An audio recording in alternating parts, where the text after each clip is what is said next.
আজকের ভিডিও শুরু করেছি অনেক সকালবেলা চা খেতে খেতে।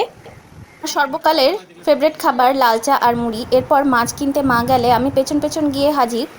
সকালে ব্রেকফাস্টে ছিল চিজ পরোটা আর আলুর দম, আমি ছিঁড়েও দেখিয়ে দিয়েছি। তারপর আমি রেডি হয়ে বেরিয়েছিলাম বাবাদের সিএসডি ক্যান্টিনে। দিদি আর আমি গিয়েছিলাম সিএসডি ক্যান্টিনের বাইরের এলাকাটুকুই দেখিয়েছি, ভেতরে দেখানো যায়নি। এবার ফিরে এসে দিদি দই কাতলা তৈরি করলো, আমার ভীষণই পছন্দের খাবার। গরম গরম ভাত আর দই কাতলা দুপুরে খেয়েছি ভীষণ তৃপ্তি করে, ভীষণই টেস্টি হয়েছিল। খাওয়া দাওয়া করার পর দুপুরে ঘুমিয়ে পড়েছিলাম। তারপর বিকেলবেলা চাটা খেয়ে আবারও বিকেলে বেরোলাম সামনের মার্কেটে টুকটাক জিনিস কেনার জন্য। সেখানে গিয়েও যতটুকু সম্ভব হয়েছে ভিডিও করার চেষ্টা করেছি। ফেরার পথে মোমো নিয়ে এসেছিলাম, মোমোটাও খেতে ভীষণই টেস্টি ছিল। মা আর আমি খেলাম। আজকের ভিডিও এতটুকুই, দেখা হবে নেক্সট ভিডিওতে। ততক্ষণের জন্য টাটা।